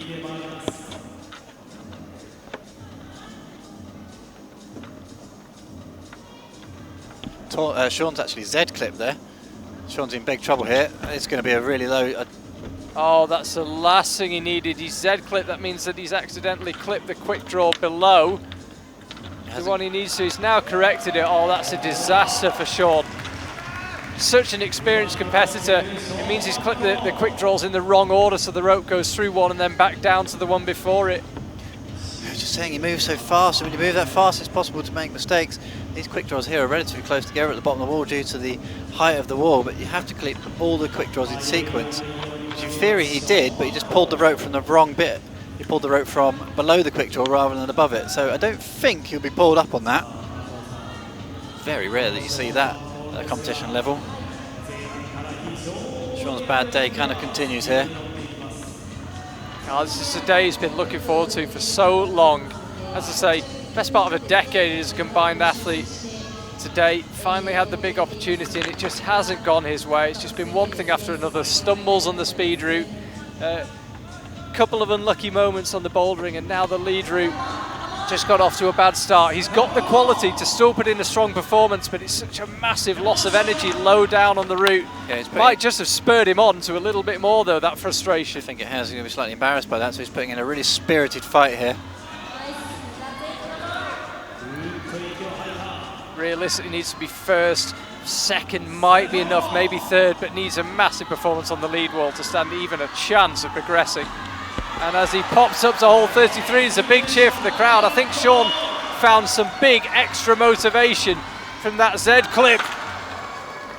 But we lose him below the high point of Alex Megos, and that means he's going to be second at best but it's such a strong final 5 that I'm afraid he is very likely to get bumped down lower than second in the final reckoning. This is where the Z-clip happened. Mike, talk us through this from a climber's point of view. Yeah, basically you've got to pull the rope from above the previous quick draw for the rope to run in sequence. If you pull it from below, basically the quick draw that you've just clipped becomes completely ineffective, and that point onwards you're soloing above the quick draw below the one you've already clipped. Not a good situation to be in. Luckily he sorted it pretty quickly.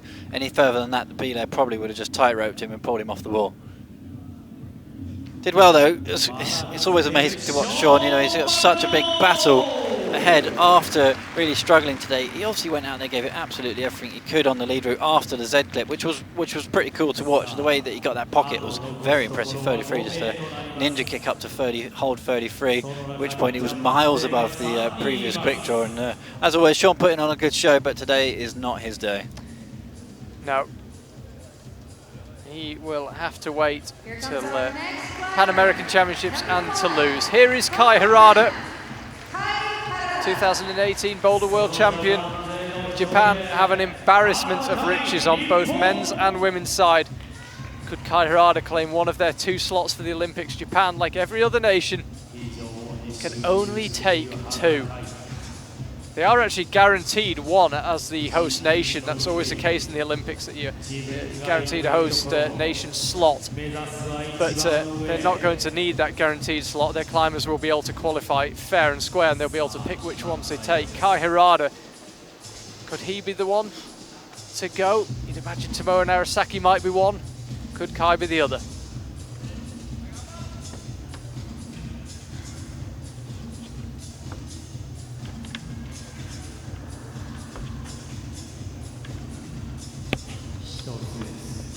So it's underway, Kai. 6 minutes begins again. He's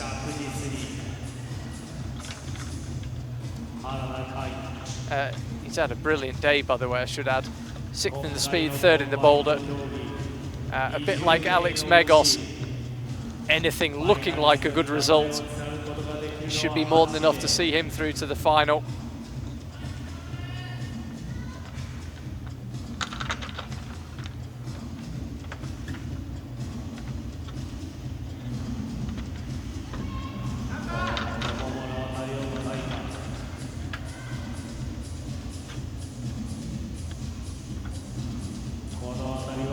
Cross through, no problem. Will he choose to rest? Yeah, he's got the confidence to do it.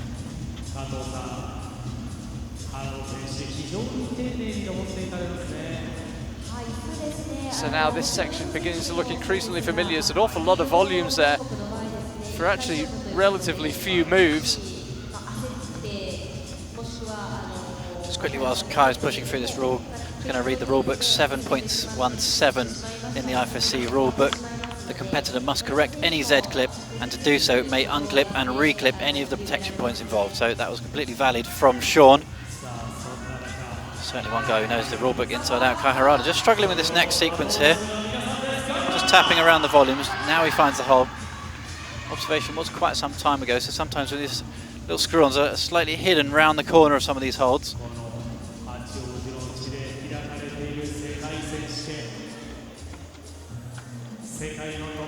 Yeah, Mike, as Mike said, if you do Z clip, it's not a problem in terms of the rules, as long as you correct it. It's a problem for you because you've wasted a lot of energy, but you're not disqualified, you're not told to come down, your score doesn't stop at the Z clip, you're given the opportunity to correct it. That's exactly what Sean did, and I think you might reflect on the whole of today and wonder what might have been, but especially here on the lead route when he still looked pretty good despite the Z clip. Anyway, it's Kai Harada who's on the wall now. After him will be Kokoro Fuji, then Jakob Schubert, then Adam Ondra, and then Tomoe Nara Sake.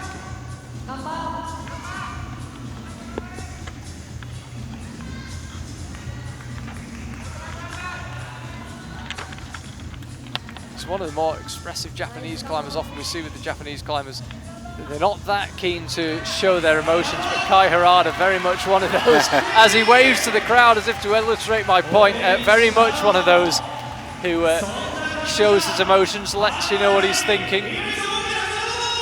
He's got the right drop knee in there, that's what means he's managed to get into that resting position. Goes easily up to that hold number 29 and 30 using a left heel. Really nicely done here from Kai, but drops the right foot down and falls off. And our Japanese crew, who is sitting near us in the commentary box, hands over their mouths. That was a shock to them as well, as I'm sure it was for Kai. Looks at the foot that slipped. Yeah, he had the left heel that looked really good to cross through to hold number 30. The showboat and then the fall off is never a good look. Afraid to say, you're absolutely right there, Mike. He went to pop the right foot across to the other hold that most of the guys have used to get through to the red circle.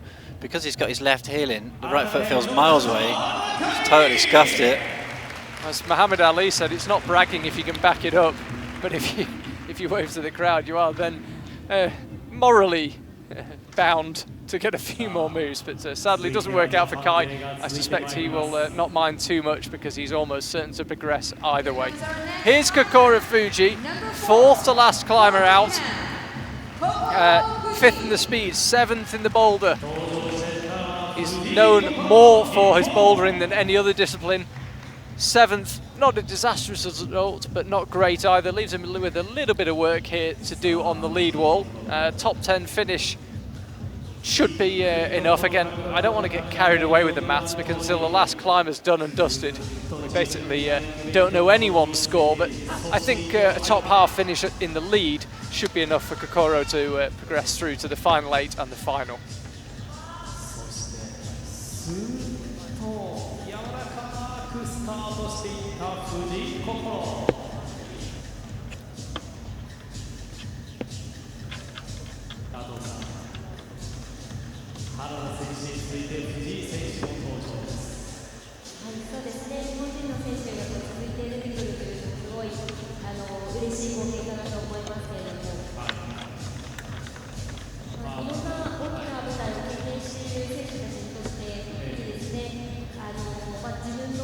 Kokoro going for that clip off the right heel rather than the toe hook that we've seen from most competitors.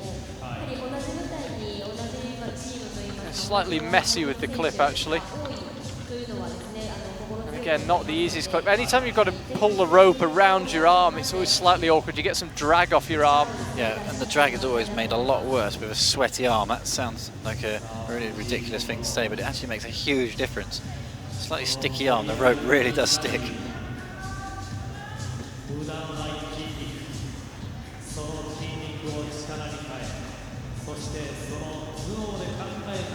Fun to watch Kokoro on a lead wall actually. I'm so used to seeing him climbing in and winning quite frequently in World Cups. He has been in lead finals before, but I think most people would agree he is mainly a boulderer, or certainly strongest in a bouldering. But he is actually the Asian champion in lead, which when you think about the competition that involves, is a pretty impressive tick. In Kuriyoshi, not too far from here, he was first last November in the Asian Championships in the lead. We went and checked out the gym where Kokoro works, route sets and trains, and it's a very impressive facility, but possibly not great for your lead climbing. It's a very small facility, very densely packed, but whatever he's done there, it's certainly working well. He's starting to look a little bit tired. He's starting to see a bit of a bend in both arms. You wouldn't normally want to be resting in that position. Really wrapping the crimp now on the right arm. Just corrected it to try and make it feel a little bit better. That's the position Kai managed to get into and rest. Kokoro pushes through and importantly gets the right foot out. Japanese crowd getting right behind this. They know they're watching a really good effort here from Kokoro. Oh, he's looking really tired. Actually missed there with the index finger on the left hand. Yeah, we're seeing that with quite a few of the athletes now hitting that 32. Every time they hit it, the index finger just drops off. It's very blocked, that hold. And it's really wedged up against the back of the wall from the volume into the right close into the wall. And it just seems that they're all really pumped when they get there. And as soon as you hit it, you just hit it with the back 2 or 3 fingers. Let's have a close up. It's actually the left hand side that's blocked. I thought the index finger would make sense, but it's just a sign of how pumped they are when the fingers drop off like that.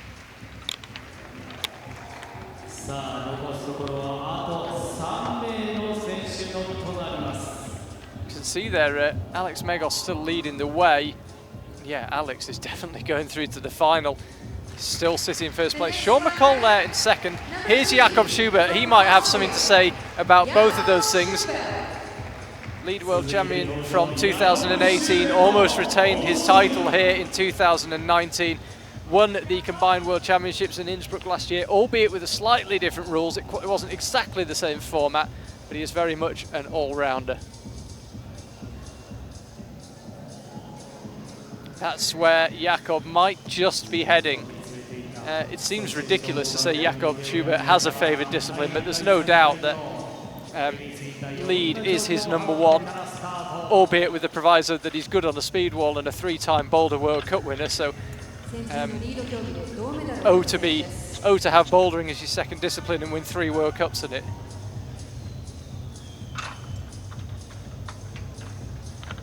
Second in the boulder, 15th in the speed earlier on today. Would have hoped for more in the speed, but more than made amends in the boulder. Couldn't quite find the 4th top, but 3 and 4 zones in the boulder put him in a very strong position coming onto the lead wall. There's that toe hook Jakob's employing. We just saw Kakura just before him using the heel.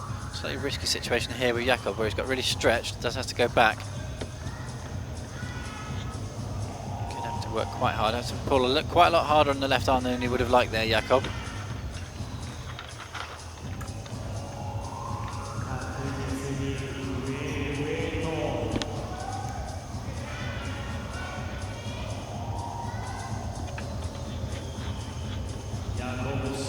One thing we know about Jakob Schubert, if we didn't know it before these World Championships, we know it now.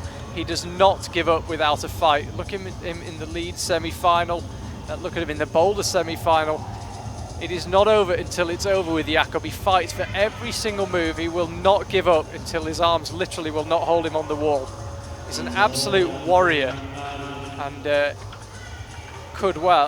absolutely one of the climbers capable of reaching and surpassing the high point of Alex Megos. Rankings wise, we're at the stage now where it won't matter for Alex. He'll be through to the final.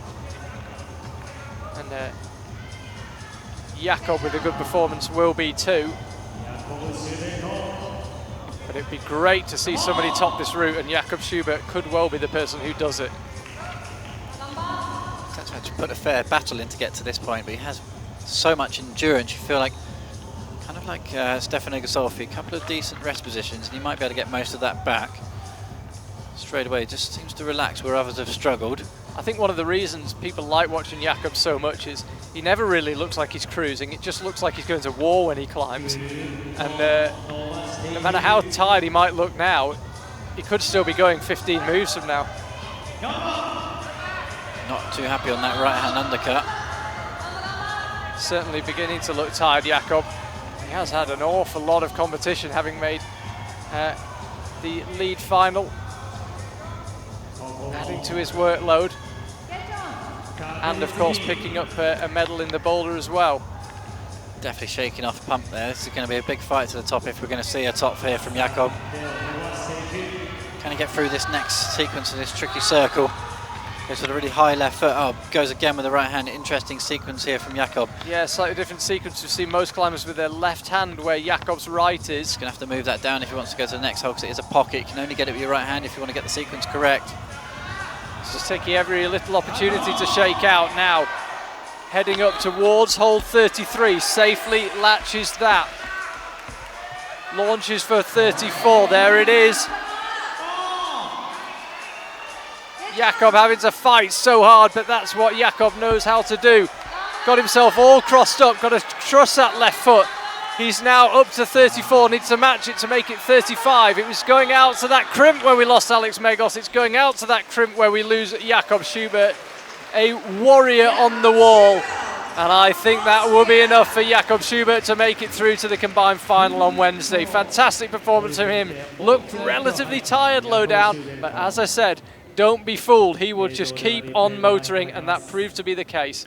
Yeah, hopefully we'll get to see it, but just at the moment where he came off, you could see him, he obviously knew that he was completely gone. But Jakob being a very intelligent competitor, hopefully you'll see it in this next move. He just looks up thinking, I know I've got to go left, but maybe I can go up to something high and just get a bigger score than I'm definitely going to get going left. So Alex Megos still leading the way. Jakob Schubert 36. 男子コンバインドリード予選 Interested to see how the judges score that one. Either way, I don't think it really matters for Alex or Jakob. They're going to be in the final. Could matter a lot for Sean McColl if anybody else can get above there, because despite his disastrous day, Sean McColl, as we welcome Adam Ondra onto the stage, if Sean could stay third, maybe fourth, and there are quite a lot of Japanese ahead of him, talking about Olympic selection, not out of the question. Let's not start that again. Oh no, sorry Mike. After yesterday's drama might be the polite way of putting it. We certainly put it slightly less politely. Once we were off air yesterday, it was very stressful. People talking about Olympic selection. We will go into it a little bit, because Adam Ondra, he really needs a 1 next to his name here, and he's one climber left after him. This is his opportunity to make amends for his speed climbing. Yeah, he was pretty good in the bouldering, ended up 6th there, just couldn't get on with the 4th boulder at all, but 20th in the speed climbing was an absolute disaster for Adam. Yeah, if he ends up first in this surely will be enough to go through. He's got a score of 120 as his combined score at the moment, 20 times 6. Yes, if you are just tuning in, I explained this earlier. We want to take the top 8 climbers to our final on Wednesday, and the top 7 climbers from Hachioji will qualify for the Olympics. The big but is that each country can only take 2 climbers, so let's say there are 4 Japanese climbers in the top 7, then obviously that means they're taking too many slots, if you like, and that means that the climbers who are 8th and 9th, provided they aren't Japanese, will take those qualification slots. So it's all about not only finishing in the top 7, which of course won't be determined until after the finals, it's also about how many Japanese climbers are ahead of you, because they've got so many strong climbers that actually you might finish 9th, you might finish 10th here in Hachioji, and it might still be enough to take one of those Olympic slots. Well, what that potentially means is Adam Ondra does really well on this route, ends up coming 2nd, potentially even 2nd or 1st. He could be booking his place next year. It's a lot of ifs, but Adam Ondra really needs a good performance here. This is possibly one of the biggest moments in his competition career history right here, right in front of us, with 4 minutes 38 left. This is a huge, huge moment for Adam Ondra. If he could find a top here, he'd guarantee himself at least 2nd place on the lead, and that might well be enough. And he would consider that a great escape after 20th in the speed and 6th in the bouldering. 2019 lead world champion with 10 moves to go. What a moment. He's climbed so quickly, Mike, as well. Time, much more important factor in combined than it is in the normal lead World Cup or World Championship. And Adams found himself on the head wall after only 2 minutes of climbing. Could be absolutely crucial. He looks like he's got some gas left, but these moves are so tenuous. They're so tiring. Your arms do not get a rest. You've got to trust your feet. There's a lot of funky movements. And Adams' foot slips. And I think he knows that that could be an absolutely crucial moment. Oh, Adam Ondra looks absolutely heartbroken. He had something left there to fight with. He's still wondering why he's not on the wall. We've got to see that again. We're looking at his hands. We need to see his feet, because it was that gave way. What was it? Place the right foot. Oh, he took it off to move it, and the left slipped. I'm totally speechless, Charlie, as is basically everybody in the arena who's absolutely cruising there. Adam Ondra, pretty emotional scenes here. It's going to be down to the maths now. Adam Ondra is absolutely heartbroken. You've got to feel for the young man. He was doing so well, but such is the brutal nature of lead climbing. Any slight mistake and you are out of there. He's 3rd. Mike, for the Adam Ondra fans out there, if he's 3rd, he was 20th in the speed, he was 6th in the boulder, 3rd in the lead. 20 times 6 times 3 would be 360 as a ranking score. It might be enough. Tomoa Nara Sake, if he can get ahead of Adam and put Adam into 4th, he's going to be out. Okay. So much could be riding on this for Tomoa Nara Sake. I think, again, a decent performance from him. Doesn't need to be top 3, top 4 for Tomoa to qualify. But for Adam Ondra, this performance from Tomoa is absolutely crucial, because the difference in lead, whether Adam is third or fourth, could be absolutely huge. If Adam stays third, he will have 360 ranking points. 20th for the speed, multiplied by 6 for the boulder, multiplied by 3 for the lead. If Adam's fourth in the lead, he will get 480 ranking points. And that's a massive difference. That could be the difference between a place in the final and not. Oh, this is huge now. Obviously, this is not the only chance to qualify for the Olympics, but it's the best chance right now. Well, there's nothing like getting over the line. Injuries happen, loss of form happens, loss of motivation happens. There's so many things that could happen that if you've got an opportunity to get that potential Olympic slot, you want to take it as soon as possible, get it done and dusted, and then focus on coming back here to Tokyo next year. Just looking behind the wall, Charlie. Adam Ondra still looking up the wall, just shaking his head, big frown on his face. He's totally on his own under there, and he's just sitting there, just looking up, wondering what's gone wrong. Mike, I can barely watch this, and I don't even mind who wins. It's just the unbelievable tension. We can see Adam Ondra in our line of sight, down next to the wall. I think he's so clever, Adam. He'll be well aware of the maths. He's so quick at making calculations about what he needs to do, what other people need to do to affect his ranking.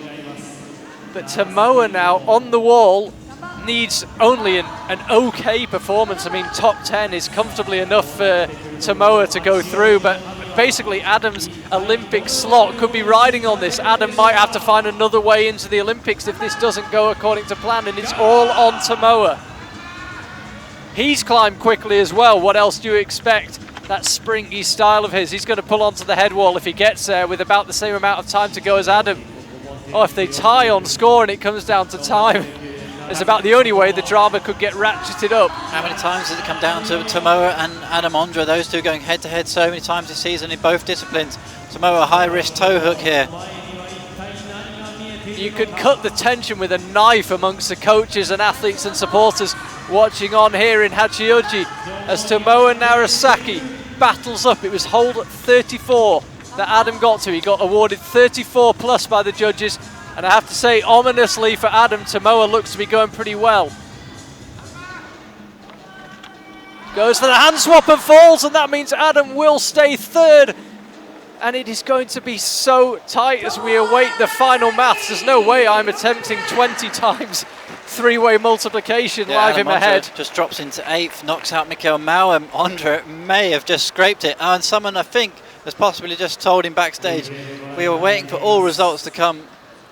Can that frown be turned around for Adam Ondra? What a drama to finish this men's lead qualification here as part of the combined qualification route, going through to the finals in just 2 days' time. High drama all the way through today, all the way from the start, and the bouldering and into the lead. So, a couple of provisos. Results are provisional. The judges, there are appeals possible. The judges may have another look at a score. It is so tight. However, if the scores are to be believed and they stay as they are, and I've just had one of our technical team come over and tell me to wait 1 second.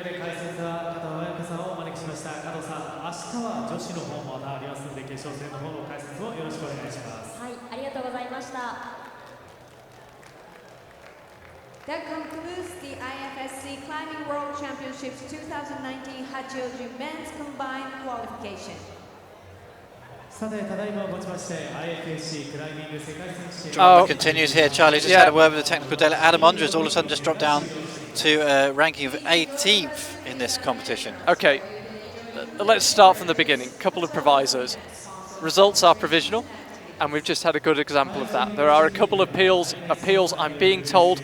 A couple of people appealing against Adam potentially standing on a bolt, and then a potential appeal as well against Sean McCall, possibly related to his clip. I'm afraid that's all the information we've got for you.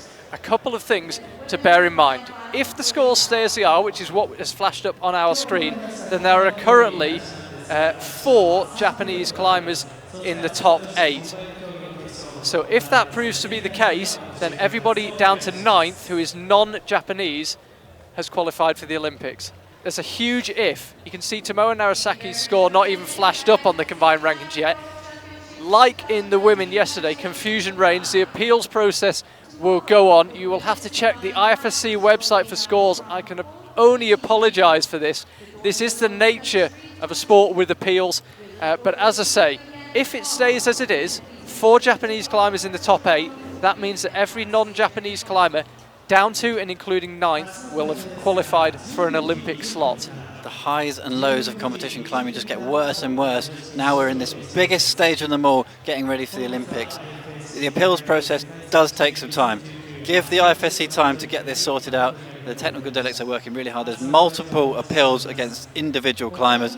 This one is a slightly sticky situation, and we do not know right now what is going to happen. We do not, and I can assure you nobody else in this arena knows either. One thing I would say is it's very important that we have an appeals process. I understand if you're watching at home it can be frustrating. You want that big moment where everything gets clarified. You want that big moment where you know if the person you're supporting has made it. But we need an appeals process. Climbing is a sport that requires an element of judgment, and if there's going to be judgment, there needs to be appeals, there needs to be consideration to decisions given. So I do appreciate the frustration. Believe me, we feel it too here in the arena, but there has to be the option to look again at decisions. Oh, Charlie, there's so much mixed emotion in here. So many people high-fiving each other, saying, yeah, I think I've done it. You can actually see in the background there, Sean Mahal getting the longest hug of his world. He's currently sitting in 9th position. That could potentially change. Oh, this is a mess. It's one way of putting it. Yeah, it's certainly very dramatic. Adam Ondra, again, he's moved down. He's apparently been ranked 18th in the lead. I can only presume that's because he was given a score of 23, because that's at the point at which he trod on a bolt, if we are saying that he trod on a bolt. I didn't see it with the naked eye. Confusion reigns. Still, we don't know. There's so much riding on this. It's one thing where it's a lead World Cup, but this is a slot in the Olympics potentially.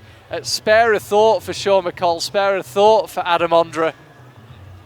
They just don't know. Sean McCall, very emotional. He's only 5 meters away from us. He's waited for this for so long, and I think he believes that he's done enough. Yeah, there's a lot of arms being waved in here and a lot of people looking at each other a bit confused. We're all using a scoring app here as long as the website. Everybody's flicking it down, trying to update it. Oh, it's nothing like a bit of drama at a climbing competition. It's not exactly what we wanted in terms of the scores, but it's a very, very interesting spectacle to be here in the arena, just feeling the emotional, and it's so hard to know what to do. Adam hasn't got a clue what's going on. Mike, I thought after yesterday, we'll get the men. We know generally who the strong combined men are. Bish, bash, bosh. We'll get our top 8. Be simple enough. Far from it. Confusion reigns again here. But as I say, there's an element of judgment in climbing. Anytime there's an element of judgment, we need clear heads. We need a bit of time to look twice at decisions. Jakob Schubert asking questions. Adam Ondra asking questions. His partner Eva standing next to him. And I think Adam does not look particularly happy. That's only about 10 meters away from us. There's no way we're brave enough to go and ask him to come and give his opinion on the live stream. I'm guessing perhaps if he did stand on the bolt, he felt it, he knew it had happened, and he's going to accept that decision. Tomoe Nara Sake, meanwhile, where is he on the scores? His score not flashed up for us just yet. Now 31 plus has come through. Meichi, interesting enough, same score as his brother, so Tomoe must have climbed there quicker.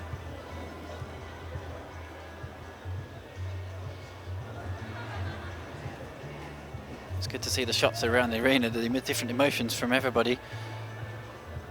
Yeah, Sean McCall is very emotional just across from us. He really salvaged a pretty poor day if he has done enough for one of those Olympic slots. As I say, if there are enough Japanese climbers ahead of him, because Japan can only have 2 climbers in the Olympics, those Olympic slots get bumped down from 7th, because we can only take 7, to much lower down the order. And there's Alex Megos. Well, if the scores are to be believed, if there are no appeals against Alex, and of course I rule out nothing, he's not only safely into the final, he's not only safely into the Olympics, he's the highest ranked climber in the combined competition today, albeit we've got the final coming up.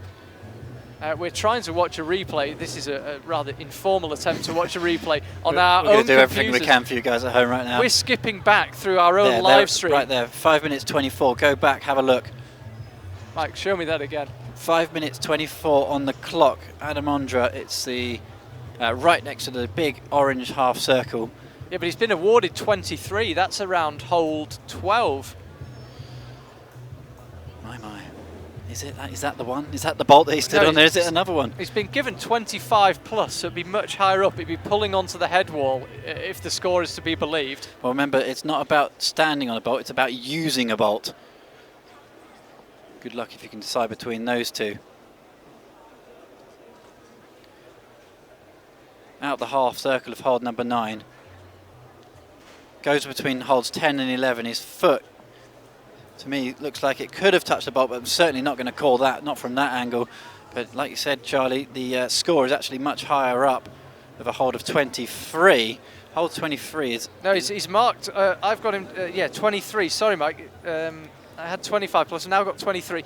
Eddie Folk, the IFSC photographer, brave enough to go and ask Adam what's happening. We were watching our, I'm sorry we can't show it you on the screen, we're showing you a replay of our own live stream. We've turned the commentary off, they're not worth listening to. And we believe it's around hole 23, which Adam is coming up to about now. Mike, keep an eye on it. I know it's hard for you guys at home, you can't see what we can see. Go back and watch the live stream. If he's given hole 23, which is where he currently is, there must be some standing on a bolt or something that he's done wrong at this point.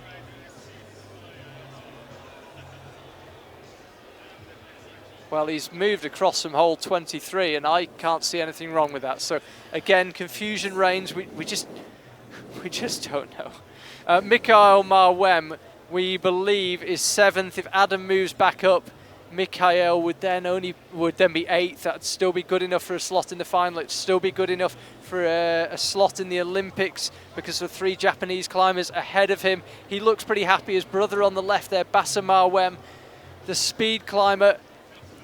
They look like they think they've got it. A place in the final, an Olympic qualification. They look like they think they've got it. Mike is being given some information now. Mikael Marwan certainly thinks he's there. Appeals coming in. We don't know what to think. Mike receiving some information now. Still not clear. Okay, all I can add, Charlie, is that I've just been handed some information from one of the Japanese organisers here. All they're telling us is that there is an appeal. It's around the 3rd bolt, exactly what we just saw on the replay, on our own slightly pirate replay that we're watching here. Again, we do apologise for everybody at home. We are taking our pictures from Japanese TV. They're not showing us anything at the moment. High drama reigns once again in the Olympic combined. We do want to just get 8 names through.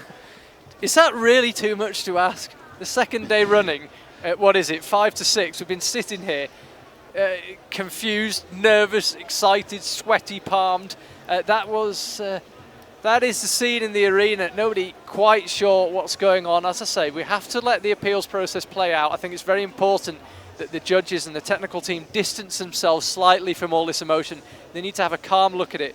A friend of mine has just texted me saying he thinks, having done exactly what we've done and re-watched the live stream, that it was around the 3rd bolt that Adam trod on the bolt. When we watched the replay of the live stream, that's what we saw. The only reason I believed it was higher up was because Adam's score was showing up as 23, which was much higher. But I concur, from what I've seen on the live stream, he touched or stood on a bolt somewhere around the 3rd bolt, much lower down than the 23's been given. So the judge's job right now is people who would have appealed against it. That absolutely makes sense. But the judges have to decide whether he stood on a bolt or whether he used a bolt. It's more like whether he touched a bolt or whether he used it. That's probably the better terminology. We've had this argument between us on the IFSC commentary and technical delegates before.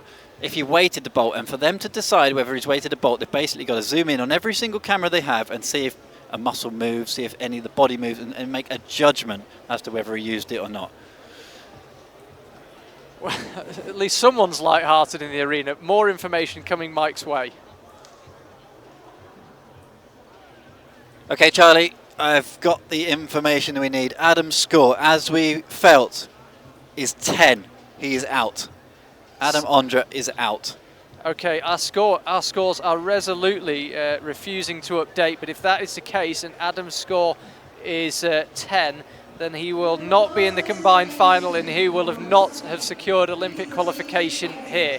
Remember, we want the top 7 ranked climbers for Olympic qualification, but each country can only take 2. So if Japan takes 4, that means that the top 9 have Olympic qualification. Now his score's still showing up wrong on our combined total. Yeah, so his score of 23 made no sense. I don't know why it was showing 23. Well, it's now showing 34 plus, which was what he was originally given. So that was a shambles. We had just heard it from a Japanese official. They've literally come running over, took off the headset, told him their score is 10. And that is where his foot touched the 3rd bolt. Okay. That's how we feel right now. I could do with that, to be honest. Little lie down. I might go and turf that baby out of there and get that woman to rock me in that thing. I need it. As I say, the appeals process is very important. It's very well executed, I might say, having seen it from the inside at times. The problem is when we're live, we're trying to give you information we don't have, and it can sound slightly more shambolic than it really Someone's is. just told the baby Adam Ondra's only scored 10 on the lead route. He woke him up. Okay, let's take a shot at this. That means that if Adam moves down the order, I don't know exactly where he'll finish. I believe, don't hold me to this, I believe it's Alex Megos first, Jakob Schubert second, both of them securing Olympic qualification. Tomoe Nara Sake and Kokoro Fuji and Kai Harada into the final. Rashad Kaibaland in 6th, also securing Olympic qualification. Then Meiichi Nara Sake, then Mikael Marwan, then Ludovico Frasali in 9th. So we think that is the answer. As I say, the way these things are done, it's very organised, it's very calmly done, but it might not feel it when you're watching the live stream. It certainly doesn't feel it here when we're essentially blind, same as you guys at home speculating about what's going on. What an evening. Yes. We think we have an answer. I mean, still resolutely, my app on my phone is not updating. I agree with that friend of mine who's texted me at home. I agree with you, Mike. It looked like 10 to me, and that is apparently what he's been given. But we do not have it from an official. We have it from a member of our TV team that's what he's been given. It would be good to hear it from one of the horse's mouths, so to speak, and really get it from an IFSC official. I think that might be the Graham Alderson heading over towards us now. Well, he's going to get rugby tackled by a lot of people, Graham Alderson. If he has the official result in his hand, you do not want to be that guy who's made that decision. Well, I have to say, from what we've seen on the live stream, and as I say, go back and watch our live stream. It's very hard for us to explain without the pictures to show you, but go back and watch it because it does look like you stood on the bolt to me. Well, all we were doing basically is just, we've got a spare computer next to us, just basically wound the replay back as if it was live for us, and we just had a quick look at it. Yeah, it clearly looked like it. That does end it. Does end it, yes. Keep an eye on the IFSC website for absolute definite confirmation, but we will leave that Adam Ondra does not make it through. And here's a few highlights from today. I'll try and get some information very quickly before these highlights finish.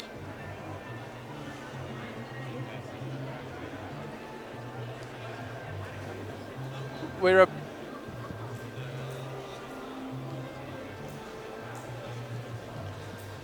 confirmation there from Graham Allison. Adam Ondra has been awarded 10. He's stood on the bolt. He is out. That is that.